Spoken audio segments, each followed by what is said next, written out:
much, Dr. Abraham.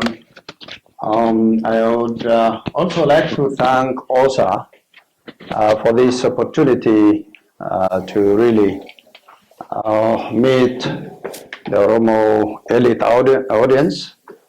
And this is my second time, for that matter, that I was privileged to be in this kind of setting. Once I had attended a conference in Minneapolis, St. Paul, and that was rather a very interesting kind of discourse. Now, I'm only going to say a few words. My message would be short. That is, I stand here in a way, coming from a population that is correct, that can correctly be placed as, oh, the Tibeso son came. Okay, that's what it is. And standing here and listening to some presentation in Afan Oromo, and also listening to our national heroes, I can read their lips. And my father, Tibeso Lodamo, actually, joined the Zen National Bodyguard by passing an interview in Afan Oromo. So he did not speak much Amharic then. So now Afan Oromo has died on me because I grew up in the cities. We are bilingual. Even my older sister, my brothers do speak. I'm there bilingual. So this is one thing that we should be knowledgeable of such links. We are connected. We cannot really separate, the South and in particular the Hadia people from the Arce Bali in particular. If you go by the Gosas, there are more Hadia Gosas in Arce Bali than there are in this the small Hadia enclave that we know as a zone. So that said, I think we have two things which we have, and OSA has already started. Recognition of our heroes. Okay, recognition of our heroes.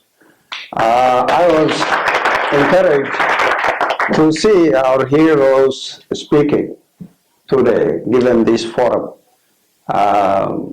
We have been reading histories of all those patriots and heroes and all that, and we know who wrote it.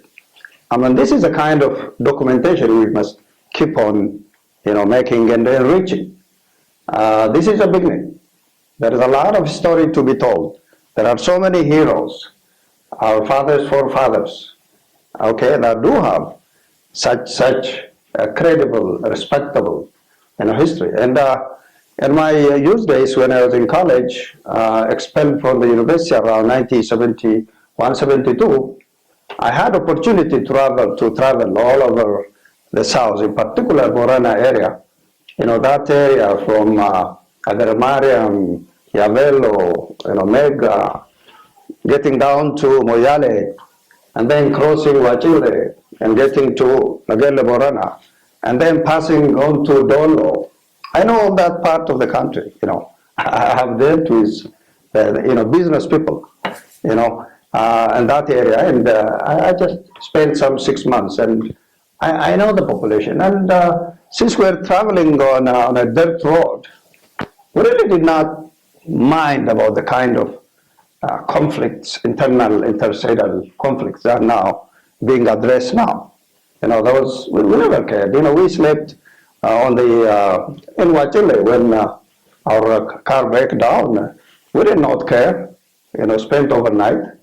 I went to Dolo and all that way.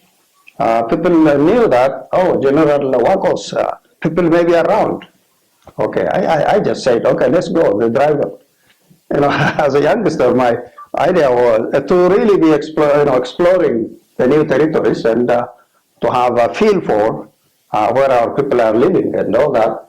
So I think the precedent they have set, that is accepting one's identity, standing for rights. That task has not been consummated. It has not been completed. It's something that we need to carry on. The characteristic of the problems, the political, economic, social problems that we have now have changed so much. With the political paradigm that the TPLF, EPRDF has brought in, we don't have new problems. And these problems need to be addressed by the modern generation, by the modern elite. And we have that burden of stopping this talk and lamentation in the 21st century that our people are killing each other. Women and children are being killed. It's embarrassing for us to sit here in the 21st century in America and talking about that. So I think there are encouraging beginnings like the kind of study reported by TACLAB and others who frankly try to explore the problem. What's the gist of the matter? What's the problem? Unless we properly understand the problem, we cannot address them. We cannot find a solution. So we'll not be reinventing the wheel. There are, I think, all the necessary instruments that one can use to resolve conflict. And of course, I'll take you back, maybe perhaps my last statement. We need to have our politics right in that country of all of us. We need to have the politics right. If you have the politics in the correct trajectory, that our people can elect their leadership and decide on who should be running that country. And then the rest of the problem is for the experts to handle. It's a question of good, and then it becomes a question of good governance. Okay, and that's where all the skill would be needed. But our basic problem is we have not addressed the basic political issue. Our country is not yet on a democratic path or trajectory. Now, to achieve that, there cannot be any miracle. We need to get organized. Even a little grouping that has been well organized and accumulated materials in a purposeful manner effectively can drive all the flock. Okay, and I have heard that over the last 20-something years. Okay, 5 by calling the nationality group that I'm from, just give me 5 such people from that, and then I can drive all the 100 or so flocks. I mean, that's the kind of attitude. When, we have not been effectively organizing. We have not provided our people with rather the critical instrument. That's political organization. Look at Oromia. How many political parties, how many political alternatives, little and big things. What are we talking about? How can a divided family, stand against an adversary? I think this is a daily life, and that's what our forefathers, they have been surviving. The family, the clan, the whole community has to stand against the adversary. Now we don't see that. So we need to really work on our political organization. And if you don't do that, and if you don't have that instrument,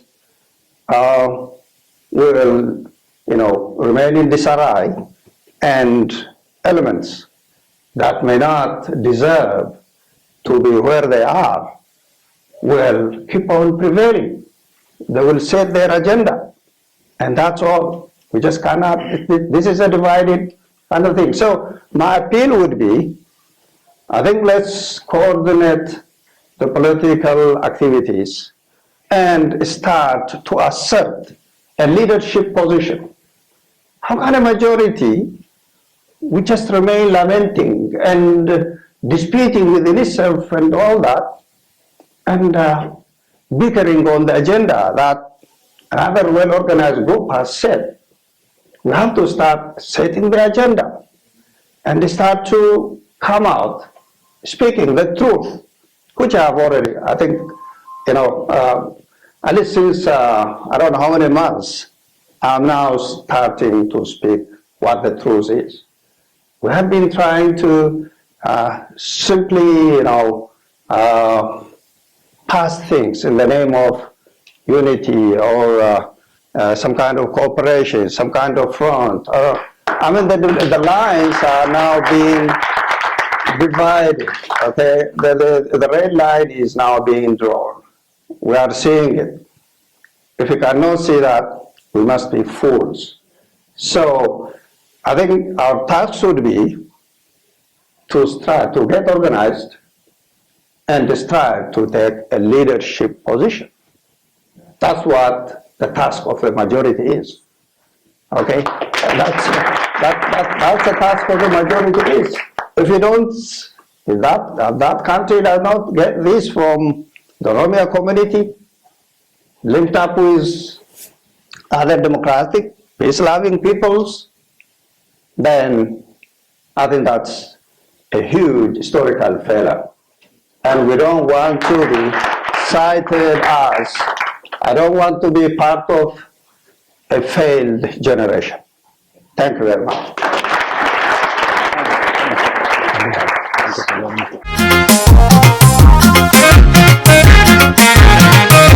كله جلا مالكاياتو مالتو بورس تليلا كنا مالتو بورس تليلا كنا لبو أكتا ساباتو أما بيوني